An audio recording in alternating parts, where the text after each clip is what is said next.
निर्णय। टाल मटोल पर विजय हासिल करना दौलतमंद बनने की ओर 7वां कदम। 25,000 असफल पुरुषों और महिलाओं के विश्लेषण से यह तथ्य सामने आया है कि निर्णय का अभाव असफलता के 31 प्रमुख कारणों की सूची में सबसे ऊपर था।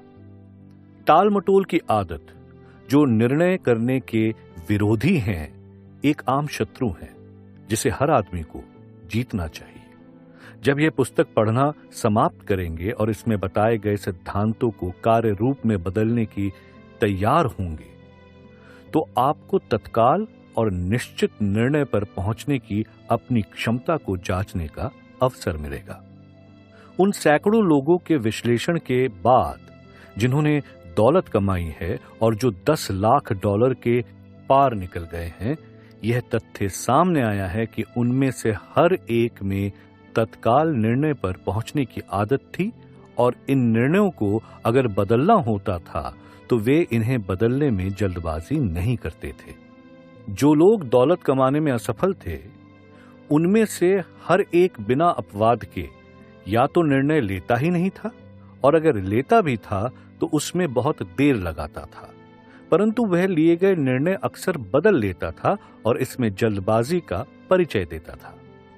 हेनरी फोर्ड के कई उत्कृष्ट गुणों में से एक था निर्णय पर तत्काल और निश्चित रूप से पहुंचने की आदत और उस निर्णय को बदलने में देर लगाना। यह गुण मिस्टर फोर्ड में इतना अधिक था कि इससे उनकी छवि जिद्दी व्यक्ति की बन गई। यही गुण था जिसकी वजह से मिस्टर फोर्ड ने अपना प्रसिद्ध मॉडल टी, दुनिया की सबसे बदसूरत कार, बनाना जारी रखा, जबकि उनके सभी परामर्शदाता और कार के कई खरीदार भी इसे बदलने के लिए उनसे आग्रह कर चुके थे। शायद मिस्टर फोर्ड ने इस बदलाव को करने में बहुत देर लगा दी, परंतु कहानी का दूसरा पहलू यह है कि फोर्ड के दृढ़ निर्णय की वजह से ही वे बेहद अमीर बने। इसके पहले की मॉडल में परिवर्तन आवश्यक हुआ, इसमें कोई संदेह नहीं है कि फोर्ड की निश्चित निर्णय पर पहुंचने की आदत को उनकी जिद माना गया, परंतु यह गुण निर्णय पर देर से पहुंचने और उन्हें जल्दी बदलने से फिर भी बेहतर है। अधिकांश लोग जो अपनी आवश्यकताओं के अनुरूप धन कमाने में असफल रहते हैं, आमतौर पर दूसरों के विचारों से आसानी से प्रभावित हो जाते हैं। वे अपने लिए सोचने का काम अखबारों और गपशप करने वाली अपनी पड़ोसियों पर छोड़ देते हैं। राय दुनिया की सबसे सस्ती वस्तु है। यह हर एक के पास उपलब्ध होती है, जो उस व्यक्ति पर थोप दी जाती है जो उन्हें स्वीकार करता है। अगर आप निर्णय पर पहुंचते समय दूसरों की राय से प्रभावित होते हैं, तो आप अपनी इच्छा को धन में रूपांतरित करने की बात छोड़ ही दें।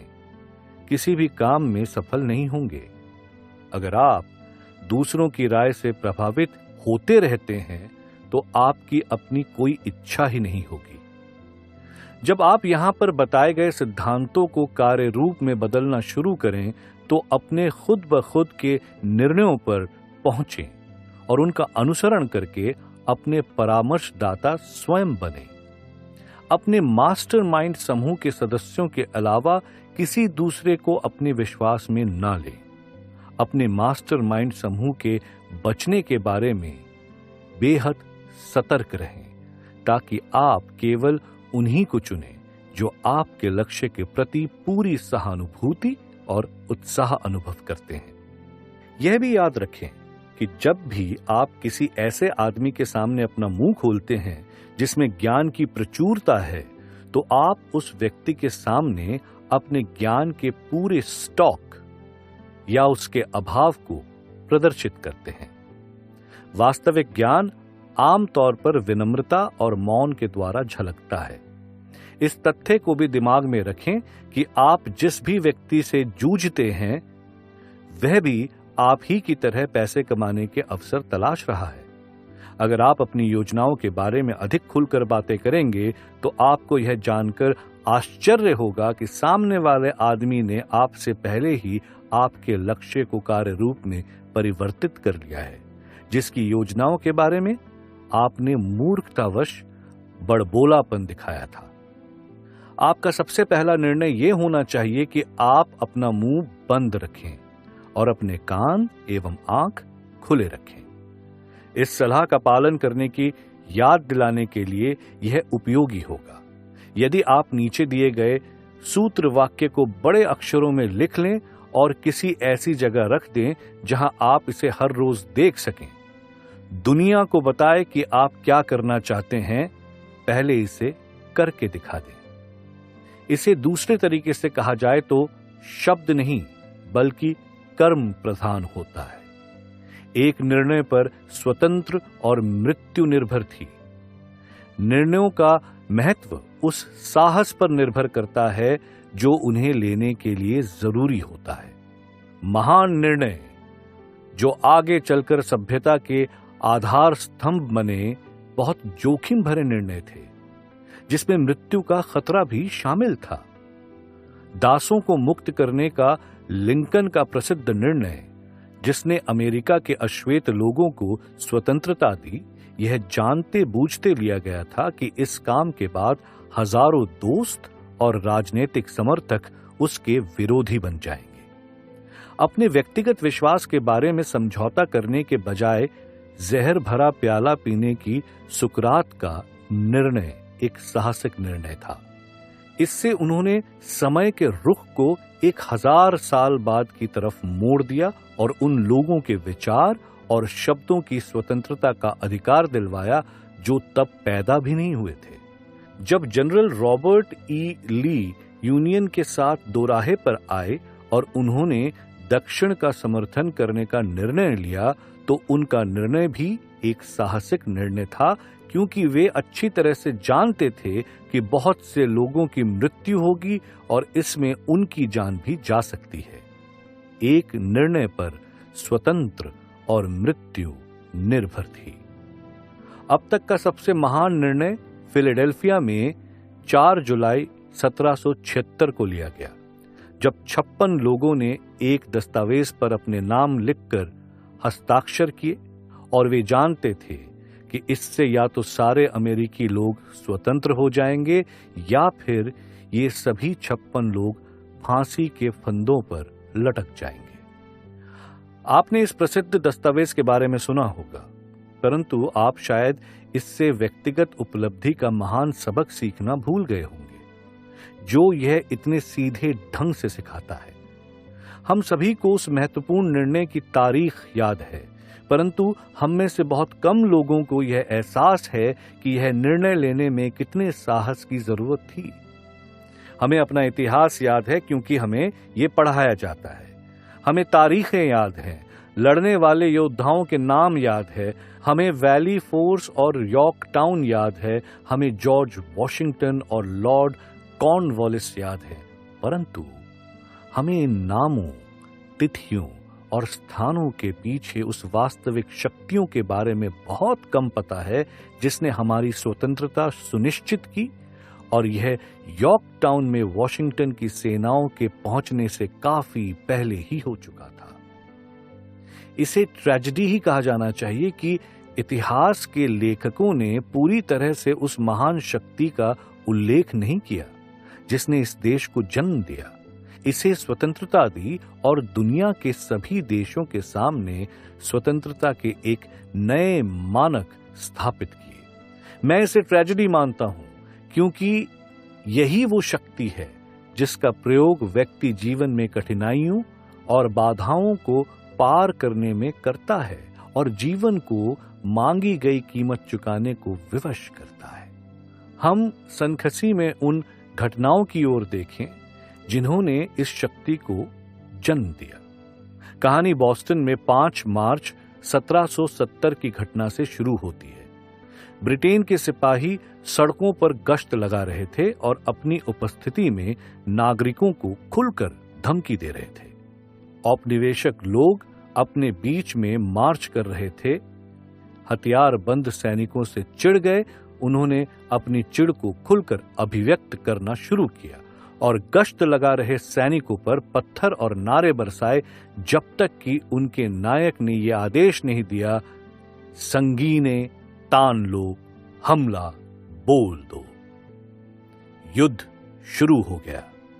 इसमें कई लोग मारे गए और बहुत से लोग घायल हुए। इस घटना से इतना विद्वेष फैला कि प्रांतीय सभा, जिसमें प्रख्यात औपनिवेशिक लोग थे, उन्होंने निश्चित एक्शन लेने के उद्देश्य से एक मीटिंग बुलाई। उस सभा के 2 सदस्य जॉन हैंकॉक और सैमुअल एंडस थे। वे साहस के साथ बोले और उन्होंने यह घोषणा की कि बॉस्टन के सभी ब्रिटिश सैनिकों को बाहर निकालने का प्रस्ताव पारित करना चाहिए। याद रखिए, इन 2 लोगों के दिमाग, जो फैसला हुआ उसे स्वतंत्रता की शुरुआत कहा जा सकता है, जिसका आज सभी मरीची नागरिक उपभोग कर रहे हैं। ये भी याद रखें कि इन दोनों लोगों को यह निर्णय लेने के लिए बहुत आस्था और साहस की जरूरत थी, क्योंकि यह एक खतरनाक फैसला था। सभा के खत्म होने से पहले सैमुअल एंडस को नियुक्त किया गया कि वह ट्रॉन्ट हचिंसन से मिले और ब्रिटिश टुकड़ियों की वापसी की मांग करें। उनका आग्रह मान लिया गया और टुकड़ियां बॉस्टन से हट गईं। परंतु यह अध्याय यहीं समाप्त नहीं हुआ। इसने एक ऐसी स्थिति उत्पन्न कर दी थी जिससे समूची मानव सभ्यता का इतिहास बदल गया।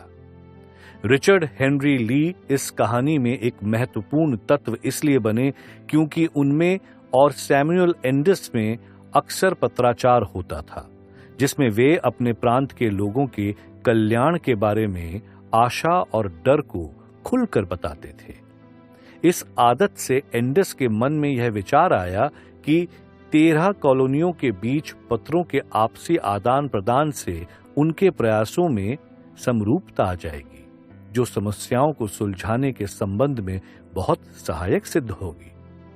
मार्च 1772 में बॉस्टन में सैनिकों के साथ हुई झड़प के 2 साल बाद एंडस ने इस विचार को सभा के सामने एक मोशन के रूप में रखा कि कॉलोनी में कुछ संवाददाता नियुक्त किए जाएं, जिसका लक्ष्य हो ब्रिटिश अमेरिका की कॉलोनी की बेहतरी के लिए मैत्रीपूर्ण सहयोग को बढ़ा देना। यह उस संगठन की शुरुआत थी जिसकी वजह से आज हर अमेरिकी नागरिक स्वतंत्र है। मास्टरमाइंड पहले से ही संगठित था। इसमें एंडस, ली और हैंकॉक थे। कमिटी ऑफ कॉरेस्पॉन्डेंस को बनाया गया। बॉस्टन के दंगे की तरह की घटनाओं के द्वारा कॉलोनी के नागरिक ब्रिटिश सैनिकों के खिलाफ असंगठित युद्ध लड़ रहे थे, परंतु उससे कोई फायदा नहीं हो रहा था। उनकी व्यक्तिगत शिकायतें किसी एक मास्टरमाइंड के नीचे तब तक लोगों के किसी भी समूह ने अपने दिल, दिमाग, आत्मा और शरीर को इकट्ठे एक निश्चित निर्णय में नहीं लगाया ताकि ब्रिटेन के साथ उनका झगड़ा हमेशा के लिए समाप्त हो जाए। इस दौरान ब्रिटेन भी हाथ पर हाथ धरे नहीं बैठा रहा। ब्रिटेन के लोग भी अपनी योजना बना रहे थे और अपनी तरफ से मास्टरमाइंड की तैयारी कर रहे थे और उनके साथ धन तथा संगठित सेना का समर्थन कर रहे थे। सिंहासन ने गेज को हचिंसन की जगह मैसाचुसेट्स के गवर्नर के पद पर नियुक्त किया। नए गवर्नर के पहले कामों में से एक था सैमुअल्स एंडस के पास संदेश भेजना और उसका उद्देश्य ये था कि डर दिखाकर उसके विरोध को समाप्त कर दिया जाए। उस समय की स्थिति को अच्छी तरह से समझाने के लिए कर्नल फेंटन, वो संदेशवाहक जिसे गेज ने भेजा था, और एंडस के बीच की चर्चा को यहां पर उद्धृत करना चाहूंगा।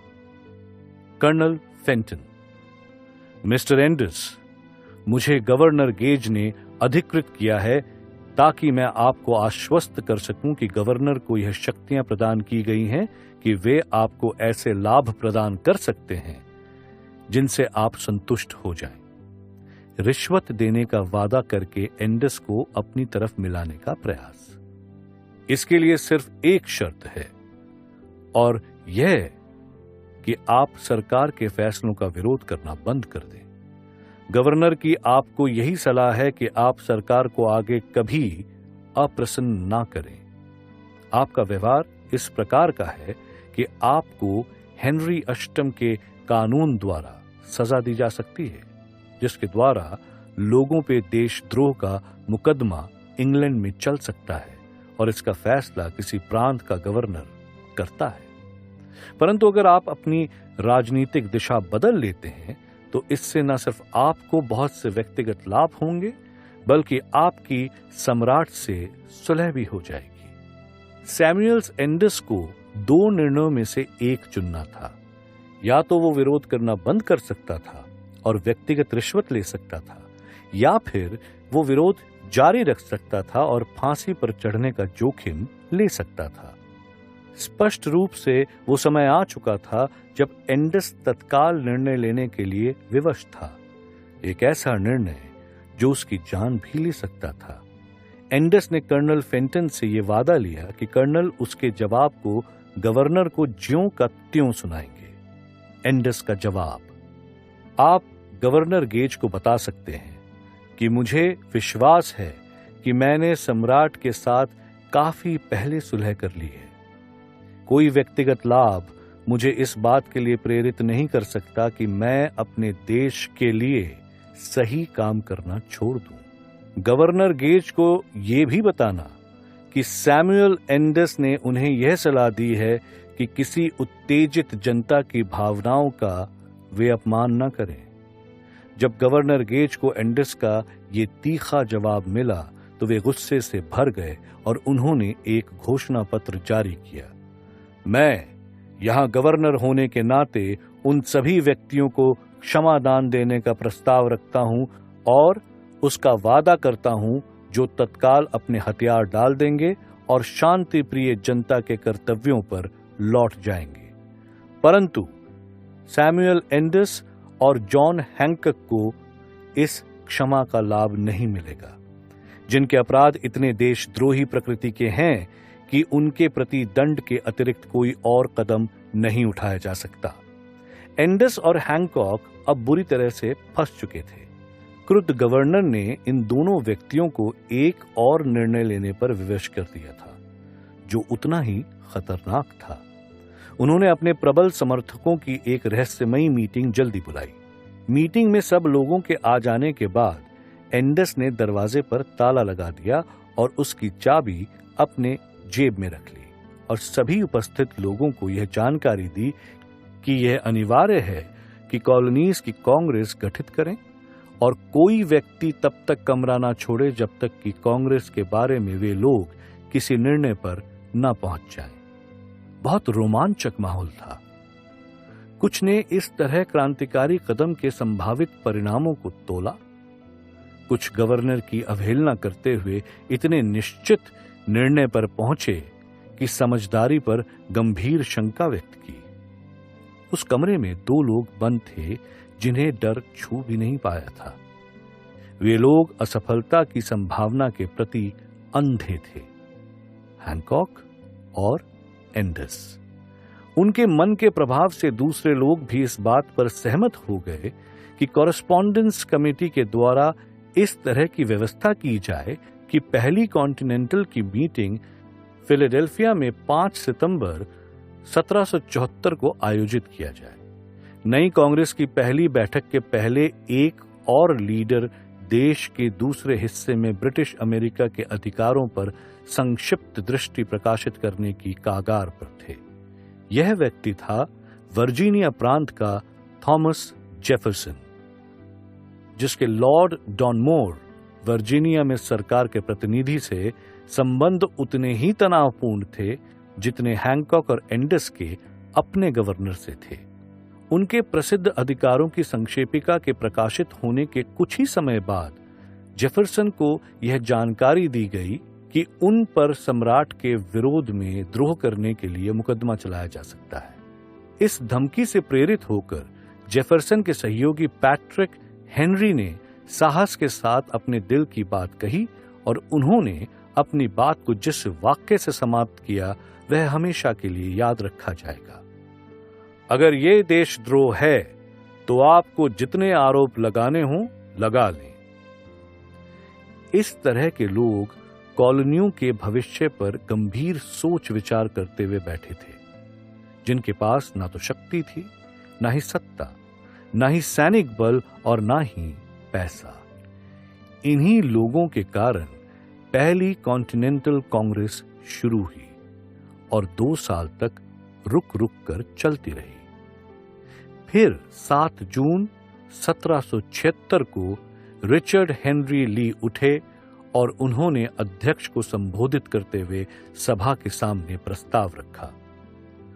महोदय, मैं ये प्रस्ताव रखना चाहता हूं कि यूनाइटेड कॉलोनियां स्वतंत्र और आजाद राज्य हैं, जिसका उन्हें अधिकार है और उन्हें ब्रिटिश साम्राज्य से अपनी दासिता के बंधन तोड़ लेने चाहिए और ग्रेट ब्रिटेन से सारे राजनीतिक संबंध पूरी तरह से समाप्त कर लेने चाहिए। ली के सनसनीखेज प्रस्ताव पर गर्म बहस हुई और यह इतनी लंबी चली कि उसका धैर्य जवाब दे गया। अंत में कई दिनों की बहस के बाद वह फिर से फर्श पर आया और स्पष्ट और दृढ़ आवाज में बोला, अध्यक्ष महोदय, हम कई दिनों से इस विषय पर चर्चा कर रहे हैं। यही एकमात्र रास्ता है जिस पर हम चल सकते हैं। फिर हम और ज्यादा विलंब क्यों कर रहे हैं? बहस में समय क्यों गंवाया जाए? इस सुखद दिन अमेरिकन गणराज्य का जन्म हो जाने दें, उसे उठ खड़ा होने दें और हमारा यह राज्य विनाश और विजय पर आधारित नहीं होगा, बल्कि इसके माध्यम से तो शांति और कानून के राज्य की पुनर्स्थापना होगी। इससे पहले कि उनके प्रस्ताव पर अंतिम वोटिंग हो, ली को वर्जीनिया वापस लौटना पड़ा क्योंकि उनके परिवार में गंभीर बीमारी हो गई थी। परंतु जाने से पहले उन्होंने इस काम का बीड़ा अपने मित्र जेफरसन के हाथों में सौंपा, जिसने तब तक संघर्ष करने का वादा किया जब तक कि सकारात्मक एक्शन नहीं लिया जाता। उसके कुछ समय बाद कांग्रेस के प्रेसिडेंट हैंकॉक ने जेफरसन को स्वाधीनता की घोषणा पत्र तैयार करने वाली कमेटी का चेयरमैन बना दिया। कमेटी ने लंबे समय तक उस दस्तावेज को तैयार करने में कठोर मेहनत की, जिसे कांग्रेस द्वारा स्वीकार कर लिए जाने का अर्थ ये था कि जो भी आदमी इस पर हस्ताक्षर करेगा वो एक तरह से अपने डेथ वारंट पर हस्ताक्षर करेगा। यदि कॉलोनियां ग्रेट ब्रिटेन के विरोध में युद्ध हार जाएं, और युद्ध तो तय था। दस्तावेज तैयार हो गया और 28 जून को उसका मूल मसौदा कांग्रेस के सामने पढ़ा गया। कई दिनों तक इस पर विचार हुआ, इसमें संशोधन हुए और इसे सर्वसम्मत रूप दिया गया। जुलाई को थॉमस जेफरसन सभा के सामने खड़े हुए और उन्होंने निर्भीकता से कागज पर लिखा गया सबसे महत्वपूर्ण निर्णय पढ़ा। जब मानवीय घटनाओं की यात्रा में यह आवश्यक हो जाता है कि एक राष्ट्र दूसरे राष्ट्र के साथ राजनीतिक बंधनों को नष्ट कर ले और अपनी स्वतंत्रता की शक्तियों का उपभोग करते हुए अलग और समान दर्जा प्राप्त कर लें, जिसे प्रकृति के नियमों और ईश्वर ने प्रदान किया है, तो मानव जाति के विचारों के प्रति सम्मान की ये मांग होती है कि वे उन कारणों की घोषणा करें जिनसे वे अलगाव के लिए प्रेरित हुए। जब जेफरसन ने पूरा घोषणा पत्र पढ़ा तो उस पर वोटिंग हुई, उसे स्वीकार किया गया और उस पर 56 लोगों ने हस्ताक्षर किए, जिसमें से हर एक ने उस पर अपना नाम लिखने के निर्णय के साथ ही अपनी जिंदगी को दांव पर लगा दिया। उस निर्णय से एक ऐसा राष्ट्र अस्तित्व में आया जिसने भविष्य के मानव जाति को हमेशा के लिए निर्णय लेने के अधिकार की सौगात दी। उन घटनाओं का विश्लेषण करें जिनकी बदौलत स्वाधीनता का घोषणा पत्र तैयार हुआ, और ये विश्वास करें कि यह राष्ट्र जो आज दुनिया के सभी देशों के बीच सम्मान का पात्र है और जो इतना शक्तिशाली है, उसे बनने का निर्णय 56 लोगों के मास्टरमाइंड समूह ने लिया था। इस तथ्य को अच्छी तरह से जान लें कि उनके निर्णय ने वॉशिंगटन की सेनाओं की सफलता को सुनिश्चित कर दिया था, क्योंकि उस निर्णय का भाव हर सैनिक के दिल में था जो युद्ध करने गया। जब इस तरह की आध्यात्मिक शक्ति आपके साथ होती है तो असफलता आपके पास भी नहीं फटक सकती है। यह भी समझ लें व्यक्तिगत लाभ की दृष्टि से कि जिसने इस देश को स्वतंत्रता दी है, ये वही शक्ति है जिसका प्रयोग हर उस व्यक्ति को करना चाहिए जो खुद अपने निर्णय लेता है।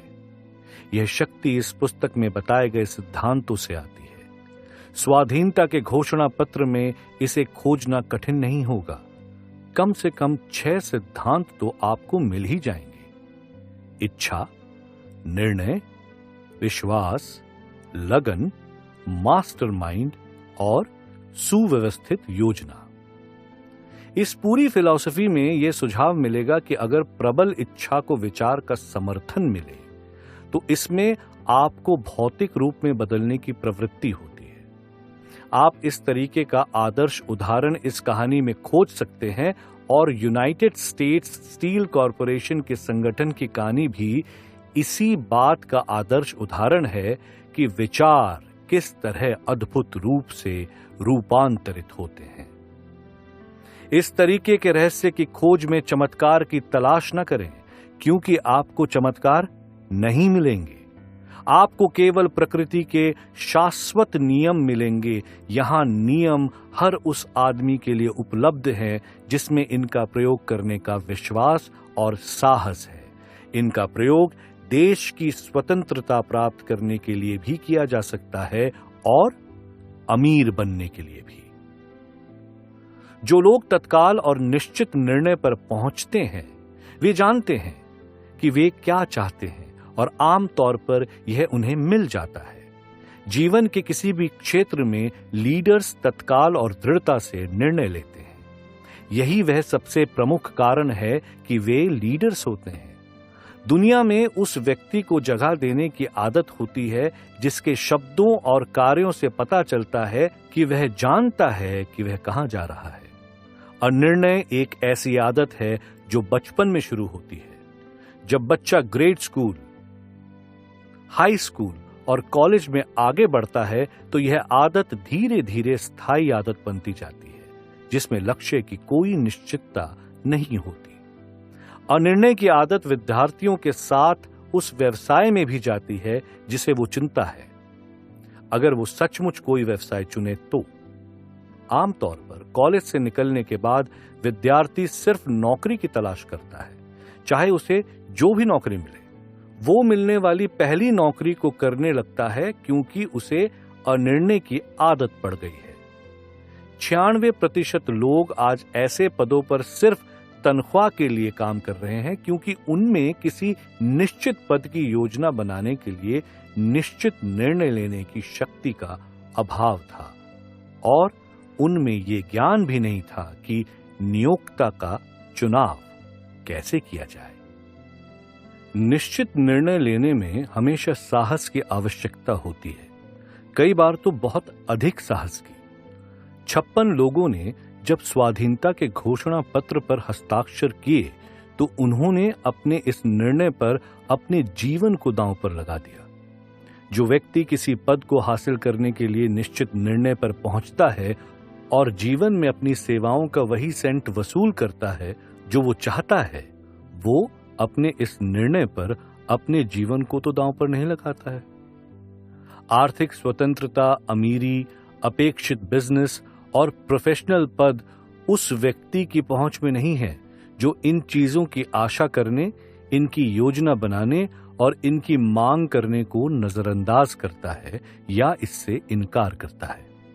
वह व्यक्ति निश्चित रूप से दौलत कमा सकता है जो उस तरह से अमीरी की इच्छा रखे जिस तरह से सैमुअल्स एंडिस ने कॉलोनियों की स्वतंत्रता की इच्छा की थी।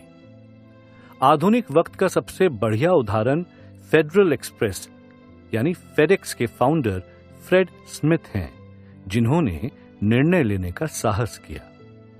जब वह येल विश्वविद्यालय से इकोनॉमिक्स की शिक्षा ग्रहण कर रहे थे, तब उनके प्रोफेसर ने बताया कि निकट भविष्य में एयर फ्राइट ही एयरलाइंस का धन कमाने का मुख्य स्रोत होगा।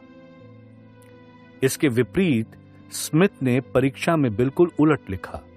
उनका मानना था कि यात्रियों के लिए जो रूट है वह वस्तुएं ले जाने के लिए उचित नहीं है। उन्होंने पाया कि सामान अधिक होने के साथ उनका किराया कम नहीं होगा।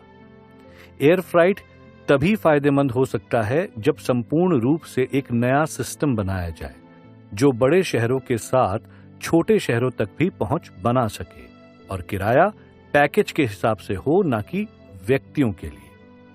प्रोफेसर को यह बात नागवार गुजरी और उन्होंने स्मिथ को बहुत कम अंक दिए। स्मिथ का सिद्धांत यह था कि सभी फ्लाइट एयरलाइंस अधिकांशतः रात में उड़नी चाहिए, जब सभी एयरपोर्ट में इतनी व्यस्तता ना हो। तब वे अधिक प्राथमिकता वाले सामान को ले जाएंगे जिनके लिए डिलीवरी की रफ्तार किराया से अधिक जरूरी हो। ये सभी सामान एक जगह पर एकत्रित किए जाएंगे। उन्होंने अपना शहर मेम्फिस चुना, जहां से कंप्यूटर द्वारा सारे सामान अलग अलग किए जाएंगे और उनके गंतव्य तक पहुंचाने के लिए लोड किए जाएंगे। छोटे शहरों को सामान भेजने का तंत्र मजबूत करने के बाद ये जहाज संपूर्ण देश और पूरे विश्व के लिए उड़ान भरने लगेंगे। स्मिथ को यह विश्वास था कि देश के उद्यम पूंजीपति इस अभिनव विचार पर उत्साहित होंगे और पसंद करेंगे, पर उनकी आशा के विपरीत उन पूंजीपतियों ने बहुत कम इंटरेस्ट दिखाया। पर यह सब स्मिथ को रोकने के लिए काफी नहीं थे।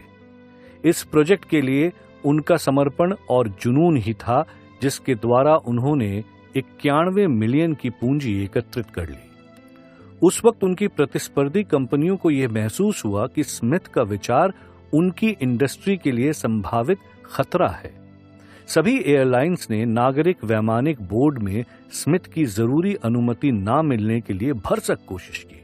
स्मिथ की टीम को वहां के संविधान में एक कमी नजर आई। जहाज पेलोड 75,000 पाउंड से कम है। उन्हें कैब की अनुमति की आवश्यकता नहीं है। स्मिथ आगे बढ़े और उन्होंने कई छोटे जेट का निर्माण करवाया। उन्होंने अपना मुख्य ऑफिस मेम्फिस पर रखा और यह सर्विस देश के 75 शहरों के एयरपोर्ट में शुरू कर दी।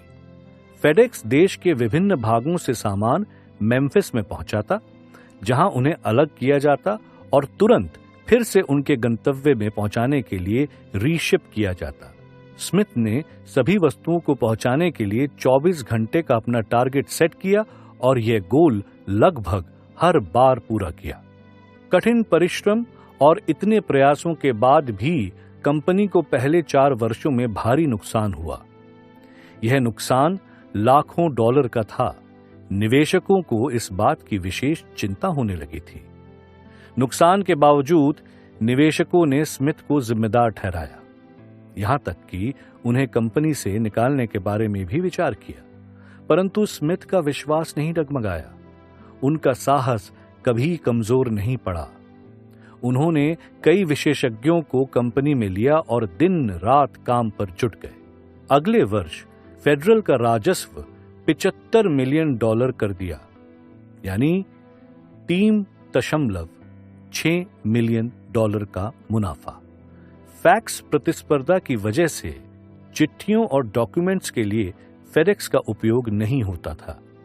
इसके सिवाय एक और प्रतिस्पर्धी थी, वह थी पोस्टल सर्विसेज, जो एक रात्रि और कम मूल्य में चिट्ठियां भेजती थी। इन सब के बावजूद स्मिथ ने नयापन और समर्पण जारी रखा, जिससे फेडरल वस्तुएं ले जाने के लिए निरंतर सुधार करता रहा। अध्याय 7 सुव्यवस्थित योजना में हर तरह की सर्विस के बारे में बताया गया है। किस तरह आप अपेक्षित नियोक्ता और मनचाही सर्विस चुन सकते हैं। ये सुझाव तब तक कारगर साबित नहीं होंगे जब तक आप इन योजनाओं को एक्शन प्लान में नहीं ढालते हैं।